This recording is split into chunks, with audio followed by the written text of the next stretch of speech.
We now have a closer look at what went on behind the scenes last summer after the Raptors traded DeMar DeRozan. I text Kyle probably a day later or the day that I got traded and told him, let's go out and do something special. I know your best friend left. I know you're mad, but, let's make this thing work out. All right, there you have it. Even before the season started, Kawhi Leonard made sure he and Kyle Lowry were on the same page. After the trade, Kawhi said he was focused on trying to make history in Toronto and knew they could because of how good the Raptors already were. Now, maybe it's time for Kyle to get talking to Kawhi and maybe get him to re-sign. We'll have to see. As if celebrating an NBA title isn't enough, Raptors fans are getting a little something extra from Drake this morning.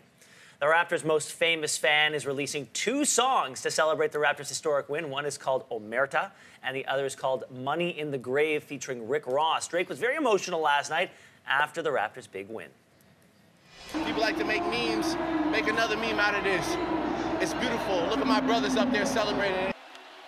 Yeah, you've seen a lot of Drake during the finals, getting into it with Golden State players, and after the big win, he sent love to Kevin Durant and Klay Thompson. Wanted to make sure they both knew that they were appreciated. There you have it. About this Masai Ujiri thing, yeah. You and I were talking about this.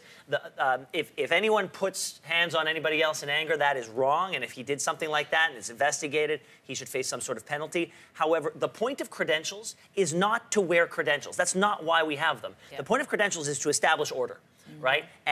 And the people who are there to make sure people are going in are there to make sure that the people who are supposed to be there are the people who are supposed to be there. This was the general manager of the team. He'd been on the court. So if you as a sheriff deputy cannot use your common sense and good judgment to know that that person belongs there, you are not keeping order. You are not doing the one thing that the credentials are supposed to do. And if you're not going to use your common sense and free will, we should replace you with a robot. All right, we'll have to wait and see what comes out of that investigation. Indeed.